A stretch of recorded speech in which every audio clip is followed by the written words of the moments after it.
చిన్నప్పుడు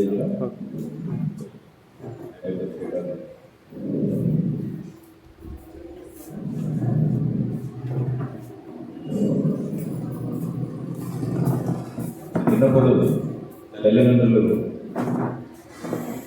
పేర్లు కొద్దిగా ఆలోచించి పెడుతుంటారు. ఆ తర్వాత పెద్ద అయిన తర్వాత వాళ్ళు పేరుకి సార్థక నామం అంటారు. సరస్వతి యొక్క పేరు శారద, సరస్వతి అమ్మమ్మ పేరు శారద. ఈరోజు ఇక్కడ సరస్వతి రూపంలో మీ అందరికీ ఈ విధంగా ఉపయోగపడుతున్నారంటే అది గొప్పతనం.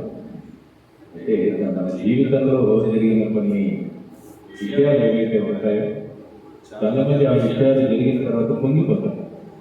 కానీ మన ధైర్యం ఉన్నవాళ్ళు, ధైర్యం ఉన్నవాళ్ళు, సమాజం పట్ల అవగాహన ఉన్నవాళ్ళు ఏం చేస్తారంటే దాన్ని అలా ఉన్నా కూడా సమాజానికి ఏదో చేయాలన్న ఉద్దేశంతో వారు ఈ సంస్థను ఏర్పాటు చేసి మీ అందరికీ కూడా ఎన్నో సేవలు అవుతాయి. ఇది చాలా గొప్ప విషయం. దానికి ప్రధానమైన కారణం వాళ్ళ అమ్మా నాన్నలకు మనం రుణపడి ఉంటారు. ఎందుకంటే అటువంటి సంస్కృతి సంస్కారాన్ని పిల్లల మీద తీసుకొచ్చిన గొప్ప తల్లిదండ్రులు. కాబట్టి వారికి ముఖ్యంగా మనం అభినందనలు తెలియజేసి ఈరోజు మీరందరూ కూడా ఎంతో గర్వంగా చెబుతున్నారు. ఇక్కడ చదివి సర్వీసెస్లో వచ్చిన వారిని సపరేట్గా ఒక బుక్ మెయింటైన్ చేస్తున్నారు. చక్కగా చాలా మంది ఆర్మీ కావచ్చు, నేవీ కావచ్చు, తర్వాత మన సర్వీసెస్ కావచ్చు, ఆపై సబ్ ఇన్స్పెక్టర్గా కూడా పేరు వీరప్రద సబ్ ఇన్స్పెక్టర్గా సెలెక్ట్ అయ్యారు. ఇవన్నీ కూడా ఒక మంచి అనుభూతులు. ఇవన్నీ అంటే మనం చేస్తున్న సేవకి అవి మనం మీరందరి ద్వారా వస్తున్న ఒక ఫలం. కాబట్టి నేను ముందు కూడా వచ్చాను. ఎక్కడికి వెళ్ళినా కూడా ఈ సంస్థ గురించి, మన లైబ్రరీ గురించి చాలా చోట్ల అంటే లైబ్రరీస్ పెడతాం. కానీ ఇందులో నాకు బాగా నచ్చింది ఏంటంటే లైబ్రరీతో పాటు ఒక ప్యాంట్రీ, ఒక కిచెన్, అది చాలా బాగా నచ్చింది. మీరు కాఫీ కావాలన్నా ఏదైనా చేసుకోవచ్చు ఇక్కడ హాయిగా. లేకపోతే ఏమవుతుందంటే ఇక్కడ నుంచి మళ్ళీ ఎక్కడికో వెళ్ళాల్సి వస్తుంది బయటికి. దానివల్ల ఏంటంటే కాన్సన్ట్రేషన్ అన్నది తప్పదు. సో ఇవన్నీ కూడా ఆలోచించి ఇవన్నీ చేస్తాను. దానికని నేను కథ చెప్తాను. వాళ్ళు వీరంతా గ్రామీణ ప్రాంతాల నుంచి వెళ్తున్నాడు కాబట్టి బంగారు పిచ్చి కాను, బంగారు పిచ్చి, బంగారు పిచ్చుక గూళ్ళు చూడండి. ఎప్పుడైనా చాలా చక్కగా అల్లుతారు బంగారు పిచ్చుక గూళ్ళు. మన నేను తిరుపతిలో వెళ్ళినప్పుడు కూడా ఒక రైతు తీసుకెళ్ళాడు. అది ఎంత చక్కగా అల్లుతుందంటే ఈసారి ఎప్పుడైనా వీలైతే బంగారు పిచ్చుక గూళ్ళు లోపల స్టడీ చేయండి. బంగారు పిచ్చుక గూళ్ళ లోపల మీకు పంక పట్టి ముద్దలు కానీ ఇది సాధారణంగా ఎవరు గమనించండి. అని యాక్చువల్గా ఏమవుతుందంటే ఆడ బంగారు పిచ్చుక ఇక్కడ గుడ్లు పెడుతుంది అని తెలిసినప్పుడు మగ బంగారు పిచ్చుక ఈ గూడు అల్లడం మొదలు పెట్టిన తర్వాత అది ఎంత దట్టంగా అల్లుతుందంటే లోపల చీకటిగా ఉంటుంది. ఆ గూడులో ఈ ఆడ బంగారు పిచ్చుక గుడ్లను పెడుతుంది, పొదుగుతుంది. చిన్నపిల్లలు బయటకు వచ్చినప్పుడు ఏమవుతుందంటే చుట్టూ అంధకారం ఉంటుంది. కాబట్టి ఇవన్నీ గొడవలు చేయడం మొదలు పెడుతుంది. అప్పుడు ఏం చేస్తుందంటే మగ బంగారు పిచ్చుక పంకమట్టి చిన్న చిన్న ముద్దలుగా తయారు చేసి అక్కడికి తీసుకొచ్చి అతికిస్తుంది. ఆ తర్వాత మిడుగురు పురుగులు అందులో లైట్, ఆ మిడుగురు పురుగులను పట్టుకొచ్చి ఈ పంకమట్టి మీద వాటిని పెడుతుంది. అంటే ఆ ఊరి లోపల ఒక లైటింగ్ అరేంజ్ చేస్తుంది అన్నమాట. అంటే ఎంత జాగ్రత్త తీసుకుంటుంది. ఎవరు తమ పిల్లలు కాబట్టి ఎంత జాగ్రత్త తీసుకుంటున్నారు. కాబట్టి ఆ విధమైన జాగ్రత్త తీసుకునే విధానాన్ని జాగ్రత్తగా చూస్తారనమాట. ఆ విధంగా మన పిల్లలు కాకపోతే వీళ్ళందరూ కూడా మన పిల్లలన్న ఉద్దేశంలో ఆ విధంగా ఎంత చక్కగా జాగ్రత్త తీసుకుంటారని చాలా గొప్ప విషయం. కాబట్టి ఎప్పుడైనా విశాఖపట్నంలో ఉన్నప్పుడు కూడా వీలైనప్పుడు వారి గురించి, తర్వాత మన లైబ్రరీకి ఒకసారి వెళ్తే ఒక కొత్త ఉత్సాహం ఉంటుంది అన్నమాట. అందుకని ఇటువంటి సంస్థలు ఇంకా చాలా చోట్ల ఉండాలన్నది నా నమ్మకం. తెలంగాణలో సుమారుగా ఒక 10 లైబ్రరీలు పెట్టించాం ఫౌండేషన్గా. కానీ ఈ టైం ఎక్కడ పెట్టించాలనేది నాకు ఒక ఫ్యామిలీ ఈ విధంగా చూసుకొని లాస్ట్ టైం ఇది చేసినట్టు చెప్పాను, ఒక కోడి ఒకటి పెట్టండి. లాస్ట్ టైం సలహా చేసినాను. మొదటిది కోడి, రెండవది రోజు న్యూస్ పేపర్లో వస్తున్న మంచి ఆర్టికల్స్ అన్ని కట్ చేసి ఫైలింగ్ చేయండి. రెండవది ఇంకోటి సెమినార్స్ పెట్టిందని నేను చెప్పాను. ఈ మూడు కాబట్టి వారు అలాగానే చెప్పారు. గతంలో మీరు 3 విషయాలు చెప్పారు, ఈ 3 విషయాన్ని మేము అమలు చేశామని వారు చెప్పడం జరిగింది. ఆ ఫైల్ కూడా చూపించాను ఫైలింగ్. ఎందుకంటే తర్వాత ఇక్కడ వచ్చి మాట్లాడుతున్నారు మీరు అందరూ కూడా సాటర్డే సండే ఏదైనా ఒక విషయం తీసుకొని ఆ విషయం మీద మేము మాట్లాడితే, ఎందుకంటే ఇప్పుడు ముఖ్యంగా మీకు కావాల్సింది కమ్యూనికేషన్ స్కిల్, మాట్లాడే అనుభవం అన్నది చాలా మన భావాలని మన ఆలోచనని మనం ప్రకటన చేసుకోవాలి. చక్కగా మనం చెప్పగలిగే స్థాయిలో ఎవరైతే ఉంటారో వాళ్ళకు మీకు ఉద్యోగం కావచ్చు, స్వయంగా మీరు స్టార్టప్ కావచ్చు, ఏదైనా కావచ్చు, అందులో మన భావాలను ప్రకటించడానికి మన దగ్గర ఈ స్టేజ్ మీద నిలబడి మాట్లాడగలిగే ధైర్యం కావాలి. ఎందుకంటే ప్రపంచంలో జరిగిన ఒక సర్వేలో ఏం తెలియదంటే మనిషి దేనికి భయపడతాడంటే మొదటిది సావుకి, రెండవది స్టేజ్ మీద మాట్లాడాలి. స్టేజ్ మీద మాట్లాడడానికి చాలా భయపడతారు. అక్కడ కూర్చొని మాట్లాడగలిగిన కానీ స్టేజ్ మీద మాట్లాడడం అంటే చాలా మంది కష్టం. దానికోసం మనం ముఖ్యంగా ఏంటంటే జ్ఞానాన్ని పెంచుకోవాలి. ఇక్కడ కనుక నాలెడ్జ్ ఉంటే మనం మాట్లాడుకోవడం సులభం. సినిమాల గురించి అడగండి, ఎంత చక్కగా చెప్తారు.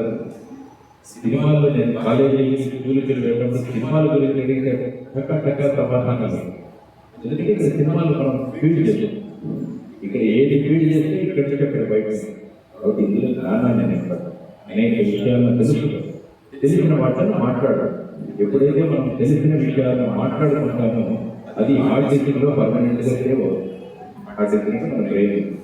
సో ఆ విధమైన ప్రాక్టీస్ కనుక మేము చేసుకోగలిగితే అది చాలా గొప్ప విషయం.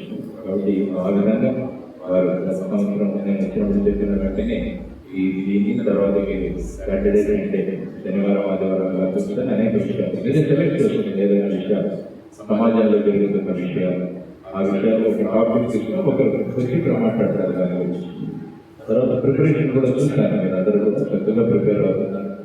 ఆ తర్వాత ప్రిపరేషన్లో కూడా కొంచెం మార్పులు చేసుకోవాలి.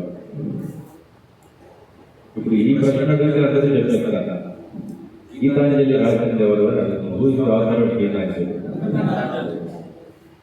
Who wrote the foreword for Gitanjali. Gitanjali పుస్తకం యొక్క ముందు మాట ఎవరు రాశారు? గీతాంజలి ముందు మాట ఈస్ట్ అని ఒక ఇటాలియన్ పోయిట్ రాశారు. గీతాంజలి. కాబట్టి మనమంతా ఏం చదువుకుంటామంటే గీతాంజలి రాసింది రవీంద్రనాథ్ ఠాగూర్ చదువుతాం. కానీ ఆళ్ళంటోడు క్వశ్చన్ పేపర్ హెడ్ చేస్తే గీతాంజలికి ఫోర్వర్డ్ రాసింది ఎవరు అంటారు అంటే ఏం గమనిస్తానంటే ఆ పుస్తకాన్ని కనీసం మీరు తీశారా లేదా అని నేను పరీక్షిస్తాను. అంటే ఇది బిడ్లలో చదివేసుకుంటాను.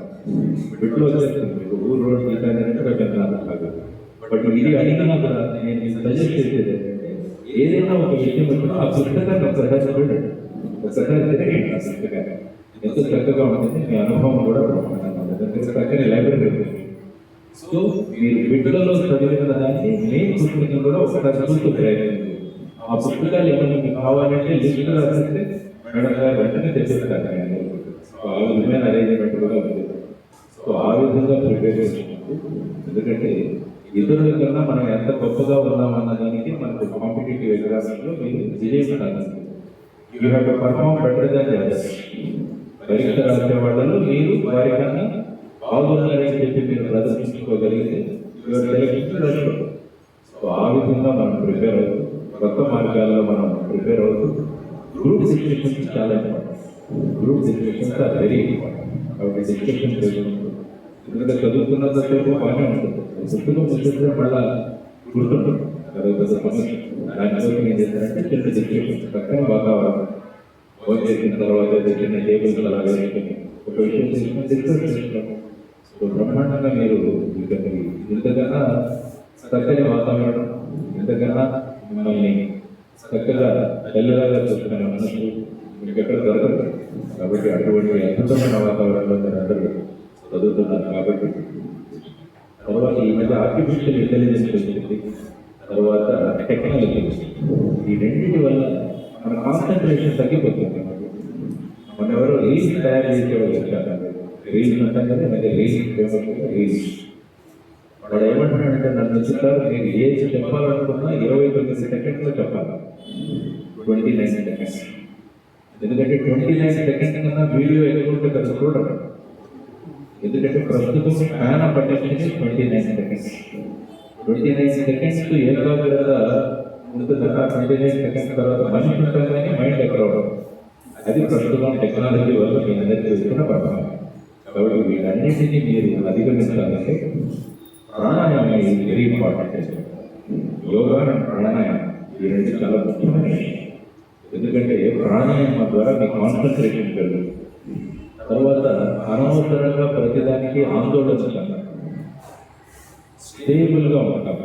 కాబట్టి వీలైతే మీరందరూ కూడా 15-20 నిమిషాలు మాత్రమే పడుతుంది రోజు. ఉదయం లేవగానే ప్రాణాయామం చేసిన ప్రయత్నం చేయండి. సింపుల్.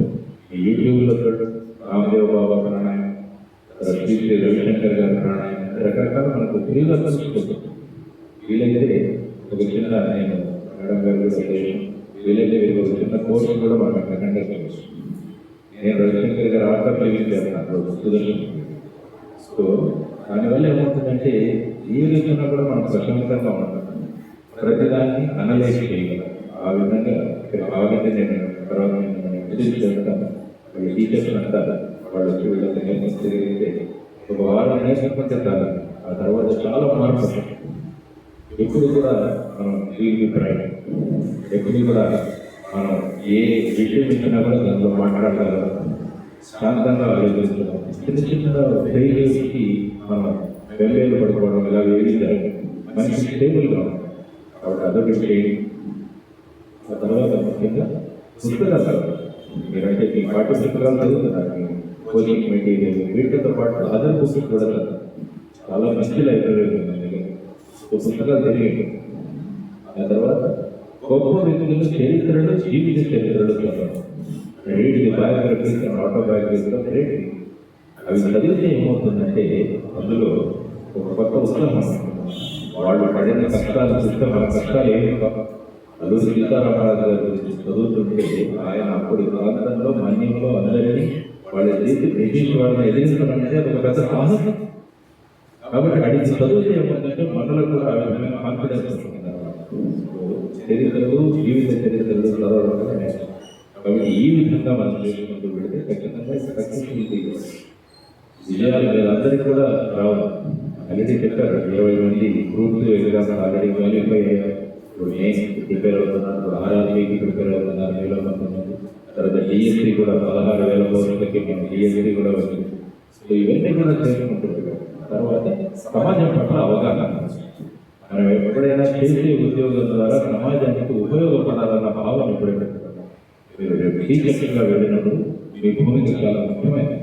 అంటే ఒక విద్యార్థి ఆలోచన విధానాన్ని, ఒక విద్యార్థికి సమాజం పట్ల అవగాహనని, ఒక విద్యార్థికి దేశం పట్ల ఉన్న మమకారాన్ని, ఈ మూడింటిని కనుక ఒక ఉపాధ్యాయుడు కనుక కలిగించగలిగితే ఆ విద్యార్థి దేశానికి ఉపయోగపడే పౌరులుగా తయారవుతారు.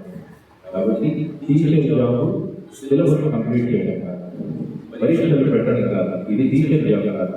ఒక వ్యక్తిని సమాజానికి ఉపయోగపడే పౌరులుగా మార్చడమే ఉపాధ్యాయుడు యొక్క ప్రధాన లక్ష్యం.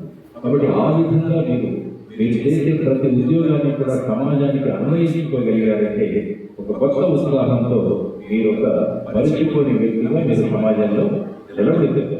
సో ఆ విధంగా మీరు అందరూ చేయాలని, ఎప్పుడైనా ఎవరైనా అడిగితే ఎక్కడ చదువుకున్నాం, ఎక్కడ ప్రిపేర్ అయ్యామంటే మేము ఇక్కడ నుంచి ప్రిపేర్ అయ్యామని చెప్తే అది గొప్ప అనుభూతి.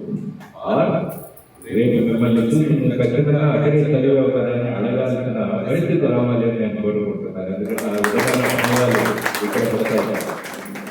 ఆ విధంగా నేను అంత అదృష్టవంతులు. మరి ఒకసారి అందరి తరఫున విశాఖపట్నం వార్తల సందర్భంగా ముఖ్యంగా ఉత్తరాంధ్ర నుంచి మీరంతా వస్తుంటారు. అందరి తరఫున చదవడానికి మేము కృతజ్ఞతలు. ఎందుకంటే నేను ఎప్పుడూ ఒక మంచి సమాజాన్ని కోరుకున్నాను. ఒక మంచి సమాజం అంటే ఆనందం ఉంటుంది. మనిషి ఎప్పుడు కూడా మనిషి ఆనందంగా ఉండాలని కోరుకుంటున్నాను. అటువంటి సమాజాన్ని అందరికీ కలిసి ఏర్పాటు చేస్తారు. కాబట్టి చాలా చక్కగా ఇటువంటి ఇన్స్టిట్యూషన్స్ ఇటువంటి సంస్థలు ఇంకా చాలా చోట్ల ఉండాలన్నది నా అభిప్రాయం. దాని గురించి ఈరోజు కొన్ని విషయాలు తెలుసుకోవడానికి కూడా నేను రావడం జరిగింది. సో నాకు ఈ అవకాశం ఇచ్చి మిమ్మల్ని అందరినీ కలిసి మీతో మాట్లాడగలిగే ఒక సమయం ఇచ్చినందుకు వారికి మీ అందరికీ కూడా కృతజ్ఞతలు తెలియజేసుకుంటూ మీ అందరికీ శుభం జరగాలని కోరుకుంటూ సెలవు.